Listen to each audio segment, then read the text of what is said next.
TV KPM. Assalamualaikum. Hai, anda sedang menonton Road to Success SPM dan STPM 2020. Bersama saya, Nisa K, hos anda. Selama 1 jam kita akan bersiaran secara langsung. Episod kali ini sangat-sangat menarik. Saya suka nak kongsikan, tetapi sebelum itu ingin saya ingatkan supaya kekal menjaga SOP di mana saja anda berada. Memakai pelitup muka di tempat awam, jaga jarak sosial sekurang-kurangnya 1 meter. Tangan tu kerap cuci guna air dan sabun serta sanitasi tangan anda apabila perlu. Baiklah, Nisa nak sebut mengenai topik kita pada hari ini di mana kita akan membantu ataupun memberi sedikit panduan berkongsi dengan adik-adik rakan-rakan yang sudah pun menduduki SPM dan STPM 2020 di mana mereka ini mungkin berlakunya satu fasa tertanya-tanya nak kerja apalah sekarang ni kan dengan zaman pandemik, dengan cabaran yang melanda bukan setakat murid-murid kepada guru-guru di seluruh Malaysia juga. Pasti ada yang tertanya-tanya akan hala tuju anda semua selepas ini. Hari ini inilah waktu yang sesungguhnya sepatutnya anda semua perlu duduk di hadapan TV, tengok betul-betul apa yang guru yang akan kita kongsikan sebentar lagi. Inilah yang kita nak orang kata apa, ingat kepada anda semua bahawa ada cara sekiranya anda buntu, ada cara untuk anda menyelesaikannya. Siapa agaknya guru yang akan bersama-sama dengan kita, yang akan membantu kita di dalam topik yang kita akan bincangkan pada hari ini? Kita saksikan profil beliau. Jom.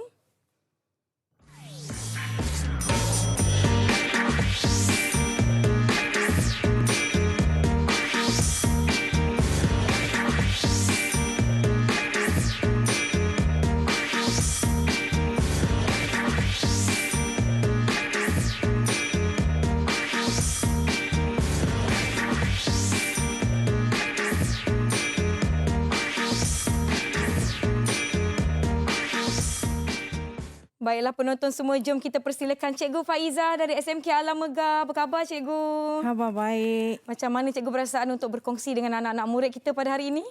Saya excited dan tak sabar. Tak sabar. Saya kira ramai orang di luar sana pun tak sabar nak tahu apa yang mereka perlu tahu dalam membina, orang kata apa, merancang kerjaya masa hadapan mereka. Maklumlah perkara ini akan orang kata apa, mendapat, orang kata apa, alah saya pun dah lupa nak cakap apa Cikgu, tapi benda ni akan mempengaruhilah keputusan mereka untuk memilih jurusan yang berkaitan dengan kerjaya mereka Cikgu kan? Betul. Baiklah, tapi sebelum tu saya ingin jemput Cikgu ke meja ini untuk kita sama-sama kita buka mas kita apabila kita sudah pun berada di, silakan Cikgu, di orang kata apa, jarak sosial sekurang-kurangnya 1 meter. Dan apabila anda membuka topeng muka anda, jangan lupa untuk simpan di dalam bekas yang bersih. Macam Nisa ada bekas plastik, Cikgu ada poket plastik, boleh simpan di dalam beg atau di mana-mana tempat bersih. Janganlah letak atas meja, letak di lantai kan. Kalau dah kotor tu pakai yang baharu, jangan guna balik yang dah kotor tu sebab kita masih belum menang melawan COVID-19. Kita perlu bekerjasama dalam melandaikan lekuk jangkitan COVID-19. Jangan terlalu selesa dengan keadaan sekarang memandangkan kebanyakan sektor telah pun dibuka dan sanitasi tangan anda apabila perlu. Baiklah, Cikgu Faiza, saya nak tanya sedikit. Mungkin Cikgu boleh kongsikan secara kasarnya apa yang kita akan bincangkan pada malam ini? Apa yang kita akan bincangkan pada malam ni adalah satu topik yang menarik, yang semua pelajar dan mahasiswa perlu cakna tentangnya, iaitu perancangan kerjaya. Bagaimana untuk merancang kerjaya? Baiklah, sebelum itu kan Cikgu, saya sebenarnya bila saya sebut mengenai suasana pandemik zaman sekarang ni, semua orang terkesan, termasuklah institusi persekolahan, pengajian.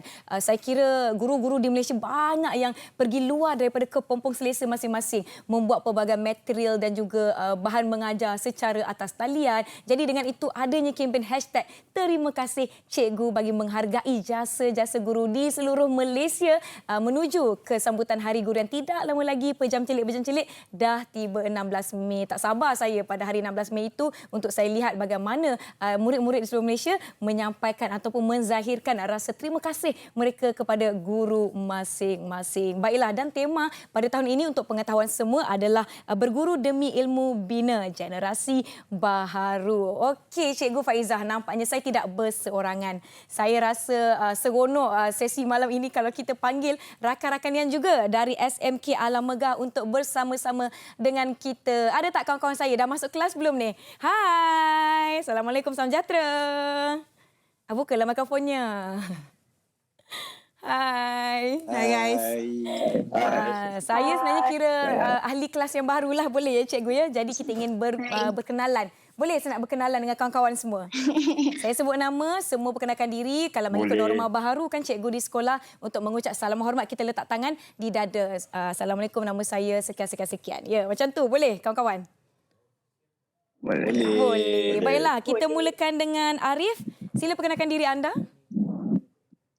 Assalamualaikum dan selamat sejahtera. Nama saya Ni Arif Razin bin Muhammad Roki dari SMK Alam Megah. Baik, terima kasih. Seterusnya, Khalish, silakan. Assalamualaikum, selamat sejahtera. Saya Nur Khalish Umairah dari SMK Alam Megah. Baik, terima kasih. Auni, silakan.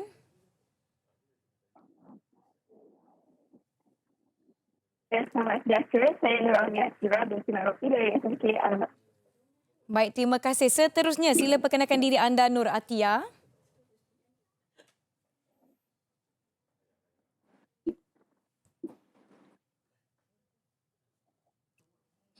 Nur Atia, sila perkenalkan diri.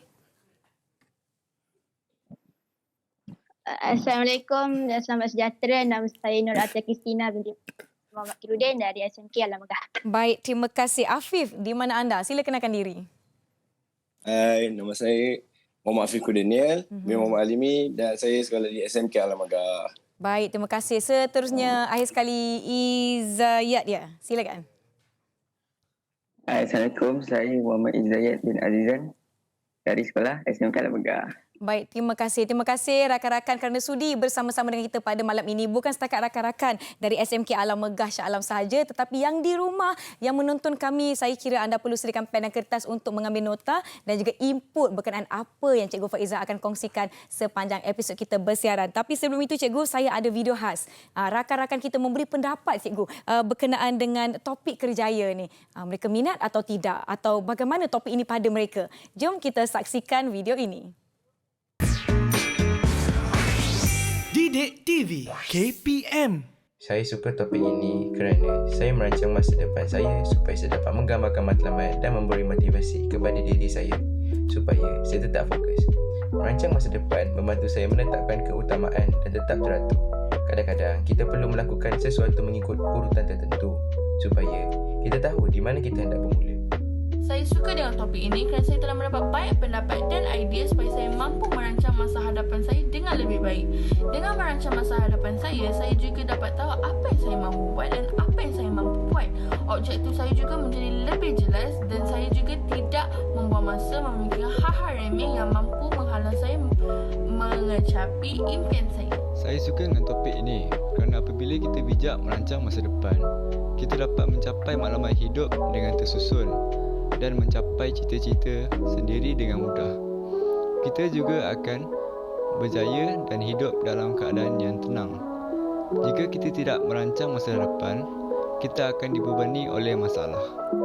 Baiklah Cikgu Faizah, itu pendapat rakan-rakan kita berkenaan topik kerjaya ni. Ada yang kata mereka dapat membantu mereka lah dalam merancang masa depan, mendapatkan idea tentang apa yang mereka boleh ataupun mampu lakukan. Saya tertarik dengan statement tersebut, apa yang mereka mahu atau mampu. Jadi sebenarnya bagaimana pelajar-pelajar ni mendapatkan idea ataupun mendapatkan ilham macam mana nak merancang kerjaya ni Cikgu? Di sekolah, daripada sekolah rendah sampai sekolah menengah, sampai ke peringkat universiti, kita ada tools, iaitu ujian-ujian psikometrik. Lepas tu kita ada perkhidmatan bimbingan dan kaunseling, di mana kita akan membantu mereka, membimbing mereka dari segi kerjaya. Itu yang kita nak tahu pada hari ini. Saya pun nak tahu juga, adakah selama ini saya berada di laluan yang betul dalam kerjaya saya. Tapi alhamdulillah saya menyukai kerjaya saya. Saya rasa saya di laluan yang betul. Ini yang kita nak bantu rakan-rakan kita supaya di waktu hadapan nanti mereka tahu inilah apa yang mereka sebenar-benarnya mahu. Baiklah Cikgu, sebelum kita teruskan dengan sesi kita pada hari ini, kita ingin berehat sebentar. Yang di rumah jangan ke mana-mana, kita jumpa selepas ini.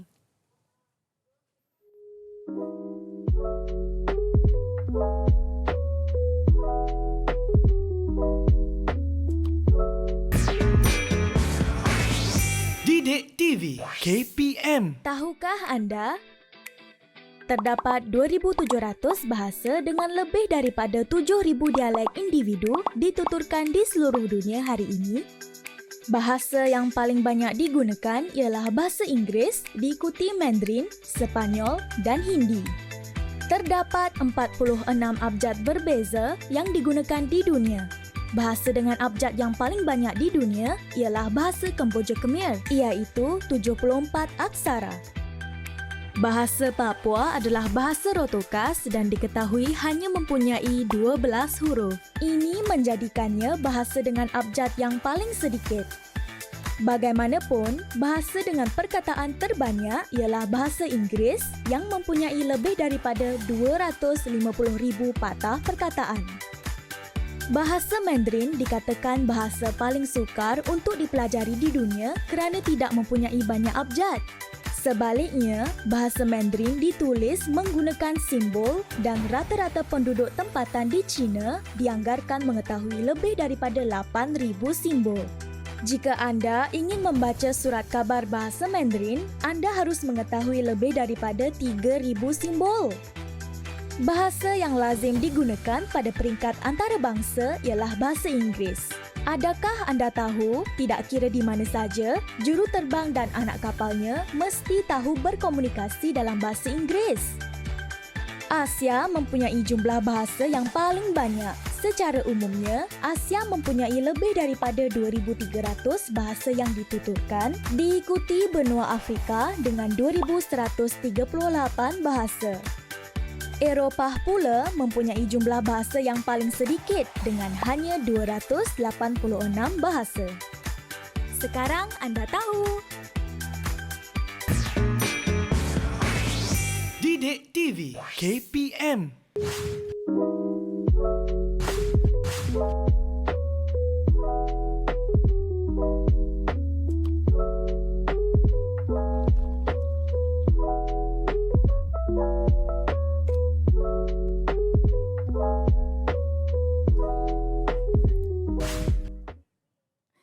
Selamat menonton kembali Road to Success SPM dan STPM 2020 di mana topik kita hari ini adalah bijak merancang masa depan cemerlang. Bersama-sama dengan Cikgu Faizah serta rakan-rakan dari SMK Alam Megah Shah Alam. Jom Cikgu, kita teruskan sesi kita. Silakan. Baiklah. Untuk slot motivasi hari ini, Cikgu akan memperkenalkan bagaimana untuk merancang kerjaya masa depan.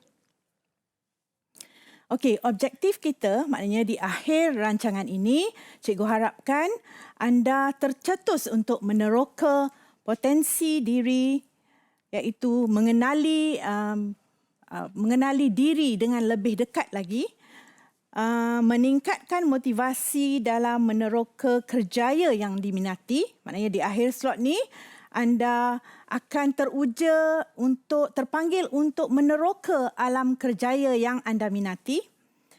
Kemudian dengan kedua-dua maklumat ini, anda mampu untuk membina matlamat kerjaya dan seterusnya merancang kerjaya dengan sistematik. Okey, inilah laluan pendidikan ke arah kerjaya.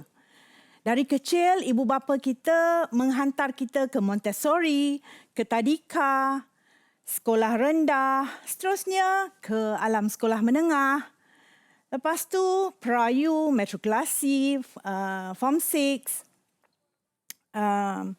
Lepas tu ke college atau universiti untuk pelbagai aliran. Seterusnya kita ada praktikal kan, latihan industri. Dan seterusnya untuk apa? Alam pekerjaan. Yes, untuk alam pekerjaan. Yeah. Kenapa ibu bapa susah-susah nak beri pendidikan kepada anak-anak?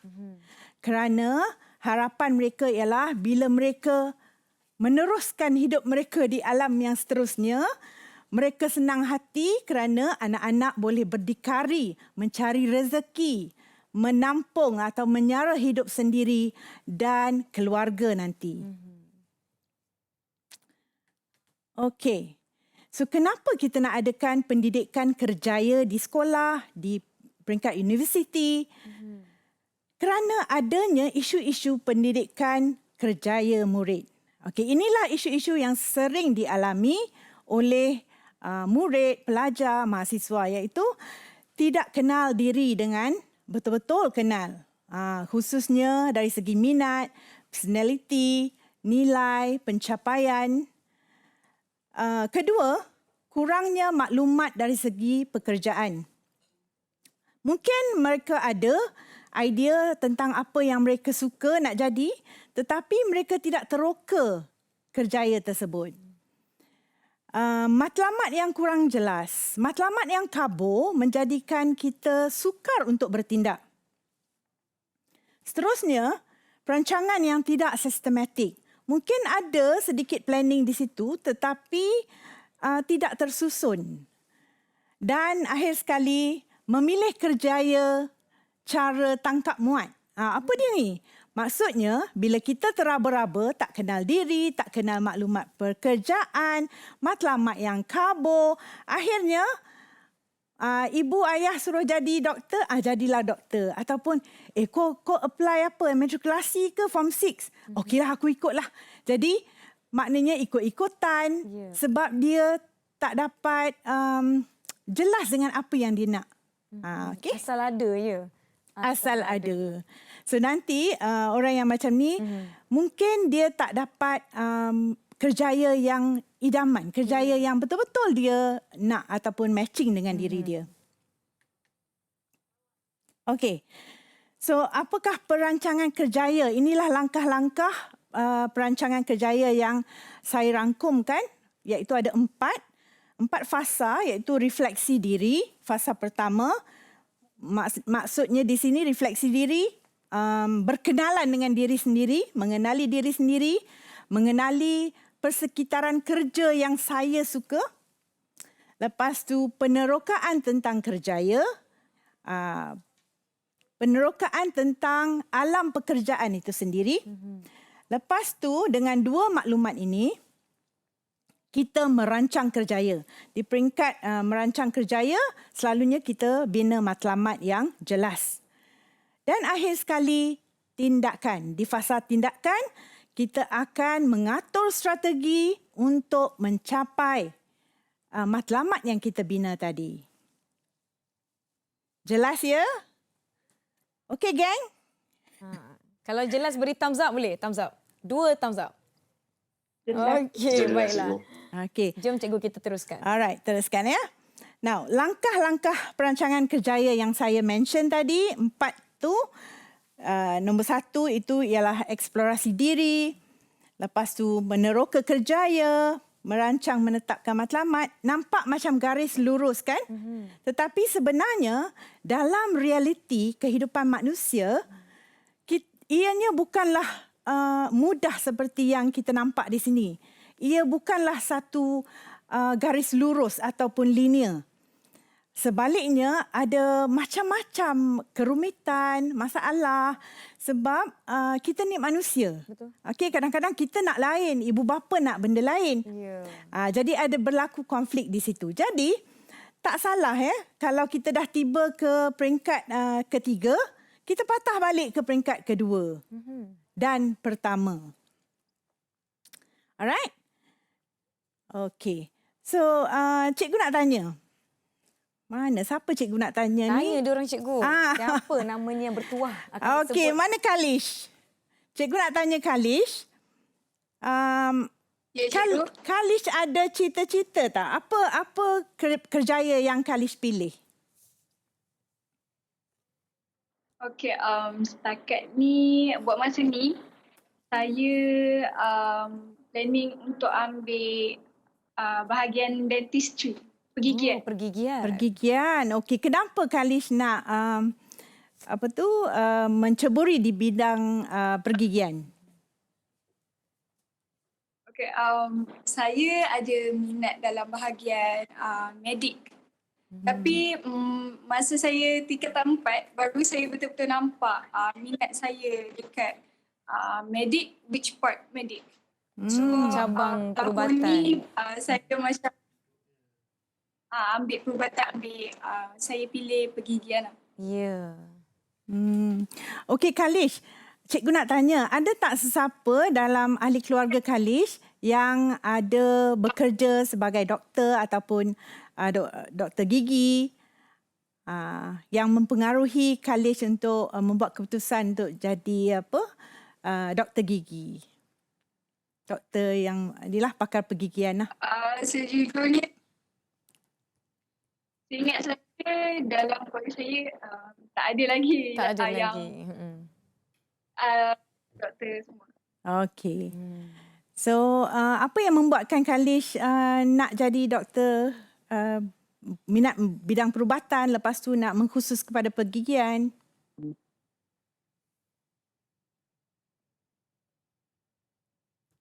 Okay, saya masa saya kecil, ayah saya selalu bawa saya pergi klinik gigi. Jadi minat saya terhadap medik tu, macam saya cakap tadi, saya dah lama ada minat dalam medik. But then saya rasa macam tak tahu dia macam tiba-tiba je saya terfikir macam maybe gigian saya boleh try untuk take the challenge to be a dentist. Okey, baik. Nampaknya dia tidak takut kepada doktor gigi. Kebanyakan kanak-kanak boleh tahan juga pergi klinik gigi meronta-ronta. Tapi adik Kalish kita ni tak macam tu, malah menimbulkan minat terhadap bidang pergigian. Oh, bagus. Okey, kita teruskan. Jom cikgu. Alright. Kita pergi kepada langkah pertama, iaitu refleksi diri, di mana kita meneroka dan mengenali diri sendiri. Terutamanya dari segi personality, nilai pekerjaan, kemahiran, ilmu dan sebenarnya banyak lagi. Ini 4 ni macam contoh je. Okey, bila kita cakap pasal personality, di sekolah menengah kita ingat tak korang ambil psikometrik daripada tingkatan 1, tingkatan 3, tingkatan 4 dan tingkatan 5. So, inventory trait personality mengukur 15 personality, ciri-ciri peribadi, karakter manusia di sini. So, dari situ, kamu dapat mengenali dengan lebih jelas dan lebih dekat tentang diri kamu. So, di situ kamu boleh tahu kekuatan diri dan juga limitasi. Lepas tu, nilai pekerjaan. Nilai di sini, semua orang ada nilai.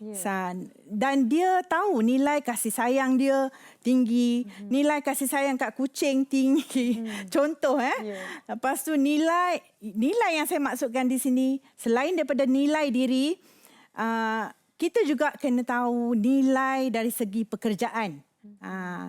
Okey, contohnya, saya seorang yang penyayang. Saya sangat sayang keluarga saya. So nanti bila saya kerja, saya nak masa yang banyak untuk keluarga. Jadi itu akan mempengaruhi pemilihan kerjaya kita. Setengah orang sukakan status. Jadi dia mesti nak climb up the corporate ladder sampailah yang CEO ke apa kan. So dia tak peduli sangat tinggal keluarga ke apa kan. Jadi manusia ni berbeza-beza. So kita kena find out apa yang kita letak penilaian tinggi kepada isu apa. Baik. Lepas tu kemahiran. Okey, kemahiran ni termasuklah akademik, pencapaian akademik, kemahiran yang dipelajari dan kemahiran semula jadi. Maknanya natural. Apa yang saya pandai, mungkin bapa saya pandai bertukang. Jadi dari kecil saya tengok ayah saya bertukang. Jadi saya pun pandai buat perabot dan sebagainya. Itu kemahiran orang panggil acquired skill. Maknanya secara tak langsung dia belajar. Jadi dia pandai bertukang. Tapi dia tak belajar benda tu kat sekolah. Kemahiran IT, dia belajar sendiri. Dia godek-godek PC dan dia pandai. Dia pandai grafik mungkin. So kita tahu, kita perlu sedar apa yang kita mahir dalam apa. Okay, kebolehan, keupayaan, kecekapan. Ilmu pengetahuan dan pengalaman. Ilmu ni bukan sahaja ilmu akademik, tetapi ilmu bacaan di luar buku teks. Apa yang dia, cuba kamu lihat di masa lapang, buku apa yang kamu ambil untuk baca? Ataupun apa yang kamu suka buat untuk mendapatkan ilmu? Dari situ kita dapat pengalaman baru dan ilmu yang baru. Alright. Seterusnya, bidang yang diminati. Kita kena tahu juga apa yang bidang yang kita minati. Macam jika kita dah di aliran sains, bila di aliran sains, dia punya pemilihan tu dah narrowed kepada narrowed down to aliran sains punya pekerjaan. Maknanya sains dan teknologi. Kalau bidang sosial, keguruan, kemasyarakatan, kerja-kerja yang membantu atau menolong. Okey. Lepas tu jenis persekitaran kerja. Okey. Jenis persekitaran kerja yang macam mana yang macam cikgu sebutkan tadi? Kan jika saya seorang yang introvert. Tahu kan apa dia introvert lawan dia extrovert? Orang yang introvert ni dia tak berapa selesa berada dengan dalam kalangan orang ramai. Dia suka sendiri-sendiri. Dia bukan antisocial tapi dia hanya introvert. Dia selesa dengan environment yang kurang orang dan bekerja secara sendirian. Jadi bila dia nak memilih kerjaya, dia kena pastikan kerjaya tu pula sesuai dengan jiwa dia.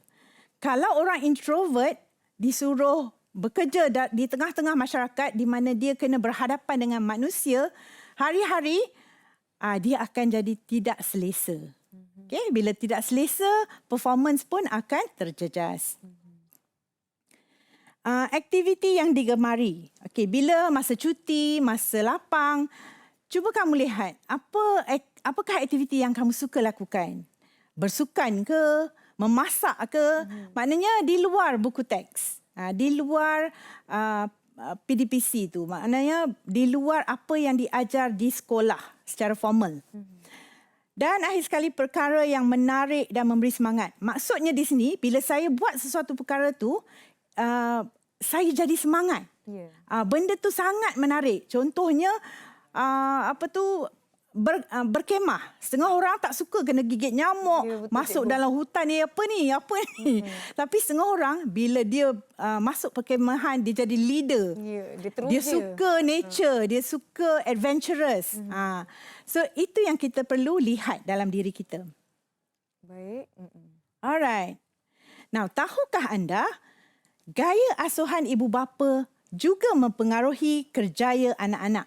Ini menurut penteori Enro, penteori kerjaya, ahli psikologi.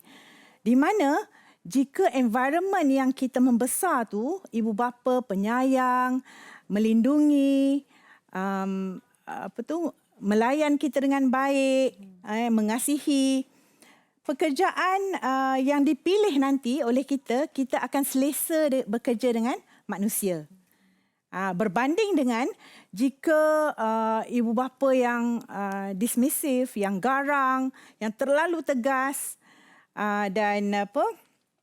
atau yang terlalu bebas. Maknanya pandai-pandai kau lah nak hidup. So mereka ini kurang selesa untuk berinteraksi dengan manusia. Maknanya pilihan kerjaya mereka nanti mungkin lebih teknikal, bukan bekerja dengan manusia. Okey. Seterusnya, faktor-faktor yang mempengaruhi perancangan kerjaya. Okey, ini semua ni mengikut teori-teori kerjaya, ya, penteori-penteori kerjaya, mereka buat kajian. So inilah faktor-faktor yang mempengaruhi perancangan individu.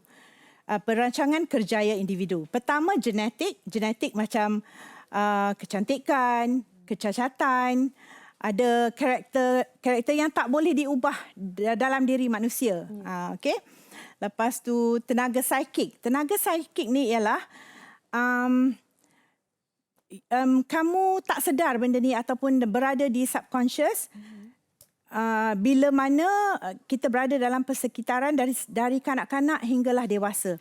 So masa zaman kanak-kanak tu mungkin ada peristiwa-peristiwa yang berlaku yang mengakibatkan lekatan ataupun mengakibatkan benda tu you bersemangat. untuk maknanya you dah tanam cita-cita. Nanti mungkin dia tengok cikgu dia, mungkin dia suka sangat tengok cikgu dia beraksi di depan tu, tulis di whiteboard dan sebagainya. Balik rumah dia pun pakai kasut tinggi. Masa kanak-kanak kan, dia pun menulis dekat dinding sambil pegang buku sebelah kan. Jadi dalam hati dia dah itu tenaga sidekick tenaga tu dia dah tanamkan, esok aku besar mesti nak jadi cikgu macam cikgu yang comel tu. Okey. So itu tenaga sidekick. Dan pengalaman ni termasuklah apa yang kita lakukan ataupun kita diperlakukan. Pengalaman mungkin bekerja sambilan, pengalaman tolong ayah di sawah ataupun bekerja dekat office, pengalaman-pengalaman daripada kecil hinggalah kita besar. Dan nombor 4, persekitaran, environment, termasuklah kat mana kita membesar, kat mana yang kita banyak spend time. Rumah, sekolah. Kan masa kita membesar tu, sama ada rumah atau sekolah, 2 tempat ni lah yang kita banyak habiskan masa, Nisa ya. Jadi, apa yang berlaku di sekolah dan apa yang berlaku di rumah, itulah yang akan mempengaruhi kerjaya seseorang. Rakan sebaya, guru, ibu bapa, jiran tetangga, cousin-cousin, kan, sepupu. Okey. So hierarki keperluan pula iaitu manusia ada keperluan, daripada keperluan asas. Bila dipenuhi, dia akan nak keperluan perlindungan, lepas tu keperluan kasih sayang. Dan bila semua ini dipenuhi, dia nak mencari kerjaya untuk mencapai kepada penghargaan kendiri dan kesempurnaan kendiri. Dan gaya asuhan ibu bapa kita dah cover tadi. Alright. Faktor-faktor yang mempengaruhi perancangan kerjaya. So, ini pun cikgu dah sebut tadi, nilai. Okay? Kita fast forward sikit. Contoh nilai, status, kepuasan kerja, kekayaan. Setengah orang sangat penting kan? Kekayaan. Jadi, dia akan buatlah apa saja untuk mencapai apa yang dia nak tu. Kebolehan personal. Kebolehan personal ni ialah bakat, potensi diri yang memang ada dalam diri manusia, iaitu seperti muzik. Bukan semua orang boleh main muzik. Betul, cikgu. Kadang-kadang orang tu belajar macam mana pun, dia boleh takat tu je. Betul. Tapi yang tak belajar langsung, dia boleh shoot sampai ke peringkat yang boleh buat lagu dan sebagainya. Setengah orang dia selesa dengan nombor ataupun dia memang cepat dengan nombor. Dan kepintaran, kebolehan personal lah, IQ. Next ialah persekitaran, kekeluargaan, peluang pendidikan, sosioekonomi. Kadang-kadang Nisa, kita pandai macam mana pun, kadang-kadang disebabkan sosioekonomi. Kita tak terbatas. Betul. Kita tak dapat masuk universiti. So ini semua juga mempengaruhi perancangan kerjaya. So untuk mengenali diri, selain daripada ujian-ujian psikologi, ujian-ujian psikometrik, kita boleh buat juga ni. Kita boleh juga buat My Occupational Family Tree. Kita jejak macam family tree kita. Kita tengok dalam keluarga kita, siapa jadi apa. So kita try to tengok, mungkin setengah-setengah family tu kan, Nisa, kita tengok semua family dalam keluarga tu semua doktor. Banyak doktor, banyak cikgu. Banyak cikgu. So kita pun kadang-kadang terarah disebabkan persekitaran. Okey, ini amat penting. Cikgu letak nota sini.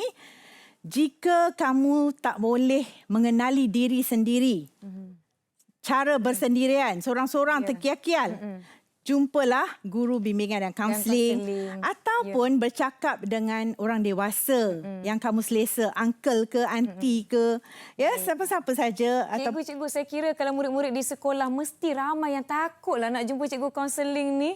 Kan? Mungkin mereka fikir takut nak meluah atau nak membuka hati mereka. Tapi sebelum kita pergi kepada lebih lanjut berkenaan dengan langkah refleksi diri dengan bersungguh-sungguh ini, kita berhenti rehat seketika. Jangan ke mana-mana, jumpa selepas ini. Assalamualaikum warahmatullahi wabarakatuh. Nama saya Nur Kasir Rauda binti Suhaimi Izal dari Sekolah Rendah Islam 1. Guru Guruku, kau mengajarku pelbagai ilmu. Kau memberiku nasihat setiap waktu. Guruku, kau ibarat ibu ayahku. Guruku, jangan lelah mendidikku. Ajari aku tentang agamaku. Ajari aku tentang perilakuku. Guruku, jasamu akan kuingat selalu. Terima kasih guruku. #terima kasih cikgu. Salam sayang daripada saya. Didik TV KPM. Pernah tak terfikir bagaimana ringgit Malaysia menjadi mata wang yang digunakan sekarang? Berikut adalah beberapa fakta pantas mengenai ringgit Malaysia. Sejak Ogos 1975, mata wang Malaysia mula menggunakan pakai nama ringgit secara rasmi. Walau bagaimanapun, ia masih disebut sebagai dolar dalam bahasa Inggeris. Malah, simbol dolar terus digunakan pada wang kertas kita. Pada tahun 1993, simbol ringgit Malaysia iaitu RM mula dicetak pada duit kertas dan menjadi simbol rasmi mata wang negara. Antara lain, simbol RM juga digunakan untuk membezakan mata wang Malaysia dengan mata wang negara Brunei yang turut mengguna pakai istilah ringgit.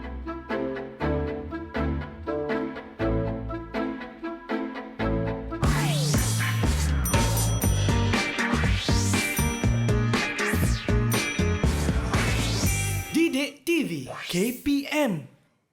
Masih menonton Road to Success SPM dan STPM 2020. Tadi kita dah berdiskusi berkenaan dengan refleksi diri. Sekarang kita nak masuk ke topik penerokaan alam pekerjaan. Silakan Cikgu, jom kita teruskan.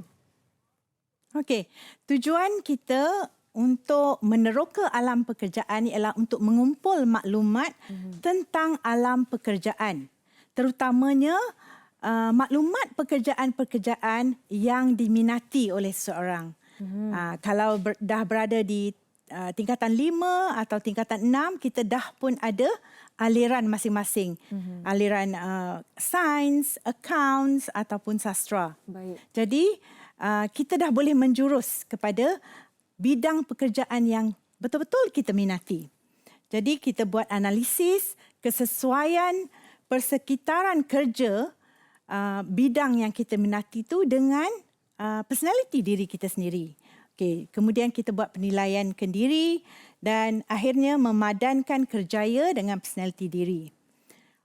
Dengan ini, bolehlah kita buat keputusan tentang pemilihan kerjaya idaman. Okey. Pada fasa ini sebenarnya, sambil dia mencari maklumat diri, sambil dia mencari maklumat pekerjaan, inilah yang berada dalam minda remaja ataupun orang yang mencari-cari ataupun sedang merancang kerjaya. Jom kita tengok apa ni. Pelajar meneroka maklumat kerjaya sambil membuat refleksi tentang maklumat diri. Sambil dicari, lepas tu dia buat refleksi. Oh, kerjaya ni sesuai ke tak dengan diri saya? Kerjaya ni sesuai tak? Macam pakar bedah kan? Yang di bidang sains tu, mungkin dia nak jadi doktor ataupun pakar bedah. Tapi dia kata memang nampak macam best kan? Tetapi diri saya mampu tak? Tengok darah pengsan. Kan? So bye-bye lah kepada nurse yang cantik-cantik tu. Ya Izayat? Okey. Boleh tanya soalan Izayat? Boleh. Bagi pandangan kamulah, adakah kerjaya ini diwarisi? Izayat, apa pandangan Izayat tentang soalan cikgu? Silakan. Tak sangat saya rasa pada pendapat saya tak sangat. Macam kali-sekali pun dia nak jadi dentist tapi tak ada doktor dalam dia punya ahli keluarga. Okey. Dia beri contoh kat rakan dia tadi, tak ada sejarah keluarga doktor ataupun doktor gigi tapi dia nak jadi doktor gigi. Tak diwarisi lah maknanya ya Izayat. Maknanya tu lebih pada tenaga psikik lah kot ya. Ya. Alright. Now, fakta penting. Ingat kita dah ke langkah kedua, maknanya langkah pertama tadi mengenal diri dan langkah kedua mengenal alam pekerjaan. Kedua-dua maklumat ini, pola personality dengan match dengan persekitaran kerja, keserasian dia akan membantu anda untuk membuat pemilihan kerjaya yang tepat. Jika persekitaran kerja yang dipilih tu tak match dengan pribadi dia, kat situ akan berlaku konflik dan masalah. Okey, eksplorasi kerjaya. Ini pun sangat penting. Apa dia eksplorasi kerjaya? Apa yang kita perlu kumpul ni? Maklumat apa yang kita nak cari? Inilah dia, jenis-jenis pekerjaan, maklumat dan keperluan pasaran, pekerjaan, gaji, skop kerja, deskripsi pekerjaan, prospek kerjaya, prosedur permohonan jawatan dan persekitaran tempat kerja. Banyak kan yang kita nak selidiki? Cikgu bagi jalan pintas nanti. Okey, first kita tengok dulu. Siapa boleh teka lah. Apa top hottest jobs? Apakah apa nama ni? Pekerjaan yang paling dicari sekarang ni. Cuba kita tengok ni stationery plant and machine operators, maknanya manufacturing lah. Okey, perkilangan, industri pembuatan. Lepas tu apa lagi? Advertising dan marketing professionals. So maklumat macam ni sangat berguna untuk kamu merancang masa depan. Lepas tu kita ada financial and investment advisors. Dan keempat, General Office Clerks. Dan last kali, Managing Directors and Chief Executives. Lepas tu kita tengok pula 5 hiring industries. Maknanya, industri apa yang banyak memberi peluang pekerjaan. Yes, kat situ. Kita tengok. Manufacturing lah. Manufacturing kita. Okey, selain daripada maklumat ni, kita ni dah masuk the fourth revolution, industry revolution, maknanya 4.0. Kita juga perlu mengambil tahu tentang pasaran kerja sekarang ni. Okey, so siapa yang memiliki kepakaran dalam IT, walau di bidang apa sekalipun, dia lebih marketable. Maknanya semua company-company ni kan, syarikat-syarikat akan mencari mereka yang IT experts dalam bidang mereka masing-masing. Ini pun kamu perlu cakna. Alright. So cikgu akan bantu kamu untuk catatlah ya. Catat kata kunci je, jobmalaysia.com. Ini ialah sumber maklumat kerjaya. Sekarang ni maklumat di hujung jari. Betul. Kalau zaman cikgu dulu, kami kena cari dengan buku, pergi Kementerian Sumber. Sekarang ni maklumat di hujung jari, iaitu dengan melayari internet sahaja. Dan cikgu nak tarik perhatian kepada Ilmiah Government Mind ni. Okey, cikgu tunjuk dengan lebih dekat. Di sini, Institut Maklumat dan Analisis Pasaran Buruh ni, My Job Profile. My Job Profile ni sangat bagus. Kamu layari website ni. Bila kamu nak tahu tentang sesuatu pekerjaan, you just key in saja. Jurutera mechanical. Dia akan keluar butiran secara terperinci sampai ke gaji, job scope dan segala-galanya pasaran, maknanya peluang pekerjaan sekali. Prospek kerjaya semua ada kat situ. So sangat senang. Make sure you layari ni untuk nak tahu betul ke mechanical engineering yang aku nak pursue. Macam tu. Okey, lepas tu membuat keputusan tentang kerjaya pilihan. Macam cikgu kata tadi, maklumat tentang diri dengan maklumat pekerjaan. Lepas tu kita analisa, kita buat penilaian kendiri dengan diri kita. Lepas tu kita pilih kerjaya. Okey, ada soalan setakat ni? Cikgu cakap seorang-seorang ke? Faham ke? Saya rasa mereka terlampau fokus. Maklumlah perlu menulis nota dan mengambil laman web ilmiah tadi semua. Saya pun nak kena ni. Tapi alhamdulillah saya suka kerjaya saya dan saya harap adik-adik dapat orang kata apa dibantulah dengan informasi-informasi setakat ini. Yang di rumah diharapkan terus kekal bersama kami. Kita akan berhenti rehat seketika. Jangan ke mana-mana. Kembali selepas ini. Didik TV KPM. Harapan saya agar anda saya mendapat keputusan cemerlang dalam peperiksaan STPM pada tahun ini dan seterusnya dapat menempatkan diri di mana-mana institusi pengajian awam. Setiap hari saya akan memastikan anak anda saya belajar dengan baik, mengurus masa dengan baik supaya tidak ketinggalan mendapat ilmu-ilmu yang berguna daripada guru-guru beliau. Harapan saya untuk anak saya yang akan menduduki STPM pada tahun ini adalah semoga anak dapat melakukan yang terbaik dan dapat menghadapi peperiksaan dengan ketenangan. Semoga anak berjaya mendapat keputusan yang cemerlang dan dapat memasuki universiti untuk melanjutkan pelajaran dalam bidang yang dia minati. Didik TV KPM.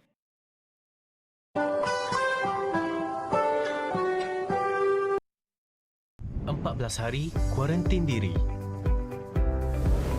Kuarantin diri bermaksud mengasingkan diri bagi memutuskan rantaian jangkitan kepada orang lain. Siapa yang perlu lakukan kuarantin diri? Individu yang baru pulang dari luar negara, kontak rapat kepada kes positif COVID-19. Sila ambil langkah-langkah berikut. Sentiasa berada di rumah dan pastikan anda boleh dihubungi setiap masa. Hadkan pelawat dan senaraikan semua pelawat yang menziarahi anda. Amalkan adab batuk yang betul. Tutup mulut dan hidung menggunakan tisu apabila batuk atau bersin.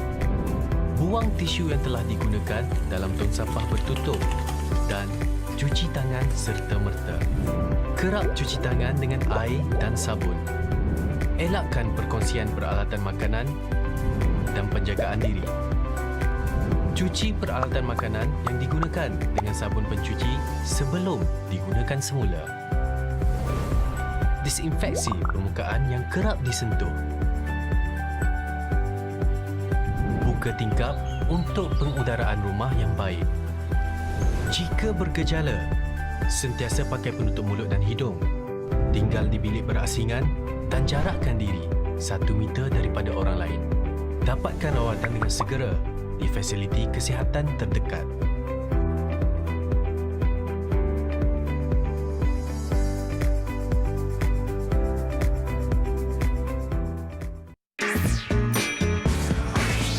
Didik TV KPM.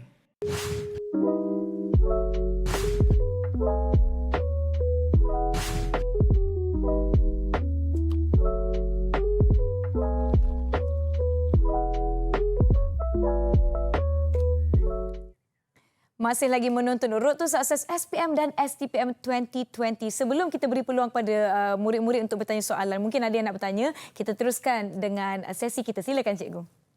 Okey, kita teruskan. Silakan. Alright. Kita dah ke langkah ketiga sekarang di mana perancangan. Dalam fasa perancangan kerjaya ni kita buat bina matlamat, goal setting. Iaitu selalunya kita bina matlamat jangka panjang yang jauh dulu. 20 tahun akan datang. Contohnya, kalau kita sekarang 20 tahun, bila kita umur 40 tahun, kita bayangkan apa yang kita sedang buat dari segi pekerjaan. Keluarga kita, rumah idaman kita. Okey?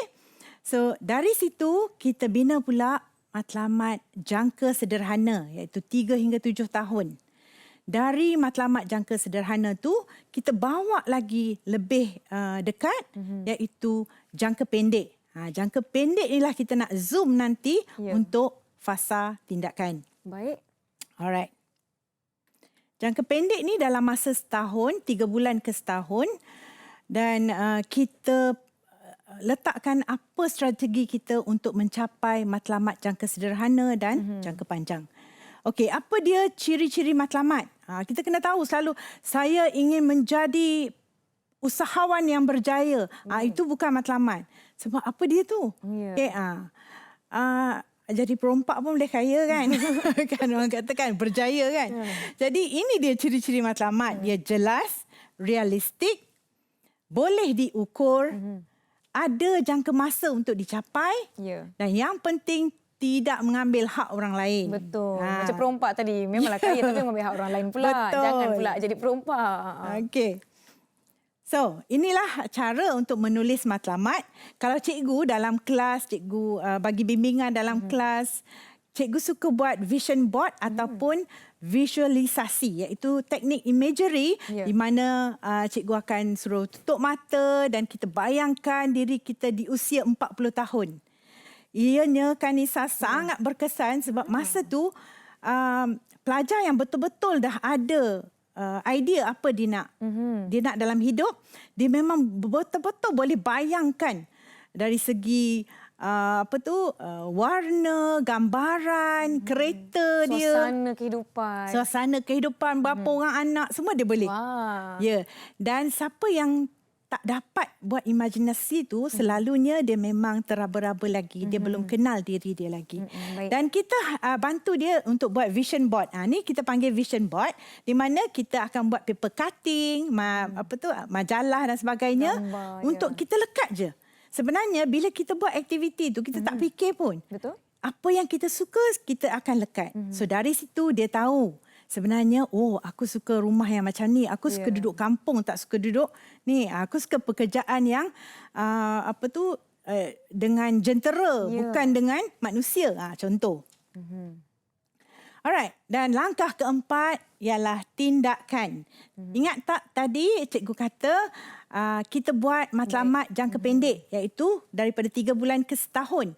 Di situlah kita letak strategi untuk mencapai matlamat jangka pendek itu.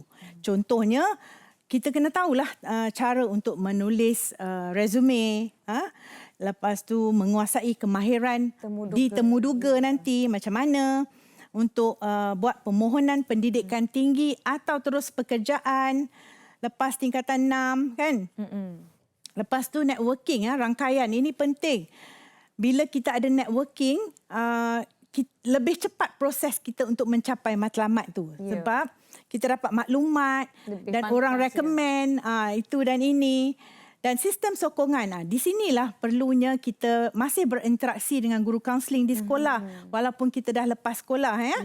Di sini sistem sokongan juga merupakan ibu bapa ataupun rakan sebaya, orang dewasa lah yang boleh support kita. Dan kita juga perlu mencari macam lawatan kerjaya ke, kita hadiri event-event kerjaya oleh company-company, syarikat-syarikat. Di situ kita boleh dapat idea untuk macam mana kita nak halakan. Okey, so kita dah sampai ke rumusan, iaitu perancangan kerjaya bukanlah suatu perkara yang mudah dan garis lurus. Sebaliknya, ia rumit dan rencam, unik kepada individu yang merancang. Justru pendidikan kerjaya pada peringkat sekolah rendah hinggalah institusi pengajian tinggi dapat membantu individu dalam proses ini. Semoga para pelajar dapat merancang dengan lebih sistematik. Buatlah perancangan dengan tenang dan fleksibel. Yang penting kena tenang. Jangan gelabah macam mana ni cikgu, menggelabah semua orang. Baiklah, kita telah pun tiba di penghujung rancangan. Tetapi sebelum itu kita nak tanya rakan-rakan kita ni terlampau fokus. Fokus pun kita nak tahu ada tak apa-apa yang mereka nak tahu atau nak tanya. Boleh angkat tangan sekarang. Kalau tak, Nisa panggil lama. Ada nak tanya? Tadi Auni ada angkat tangan. Auni ada angkat tangan. Cikgu perasan tadi. Jangan bersembunyi. Silakan tanya. Ada soalan? Ada sedikit orang kata apa, pertanyaan yang ingin dilakukan, silakan. Auni, sila Auni. Okey, cikgu.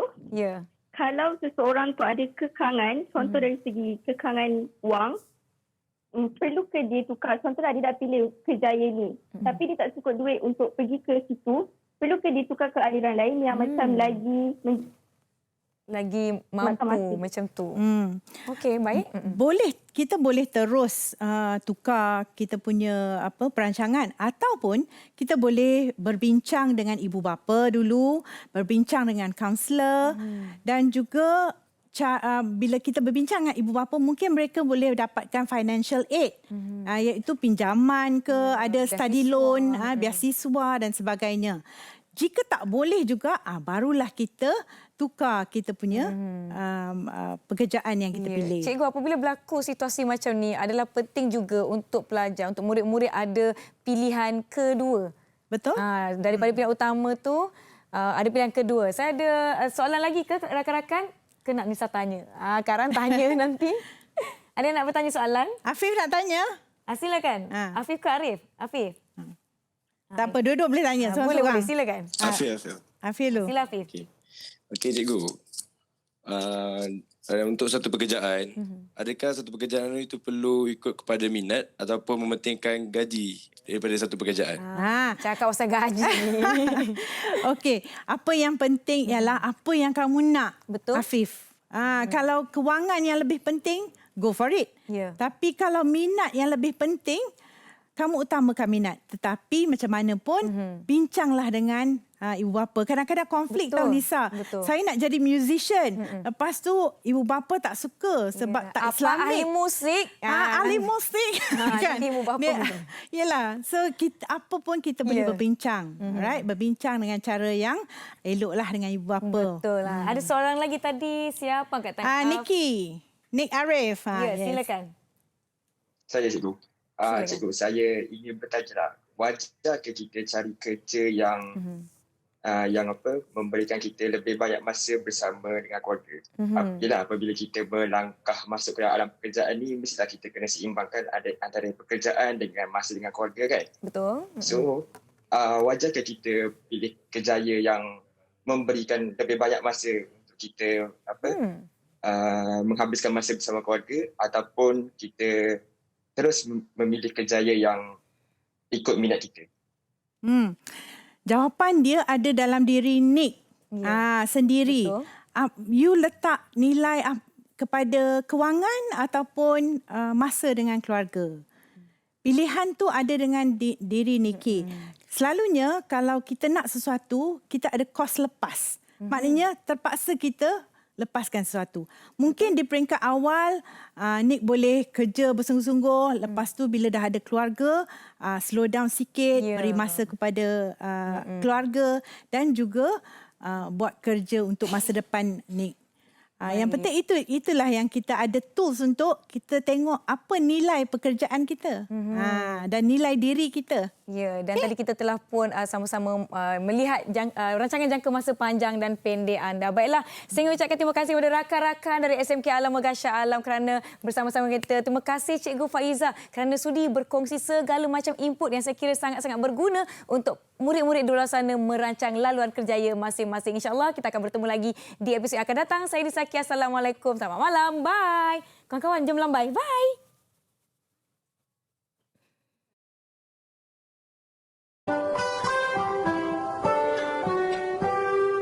Pagiku cerah, matahari bersinar, ku gendong tas merahku di pundak.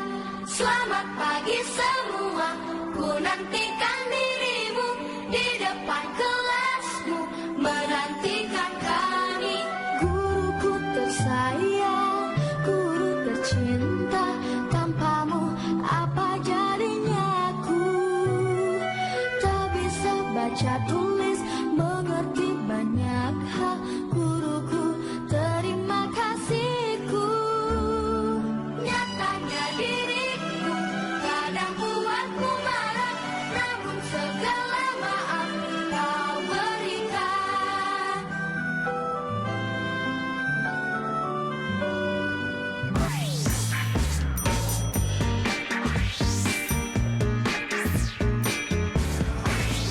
Didik TV KPM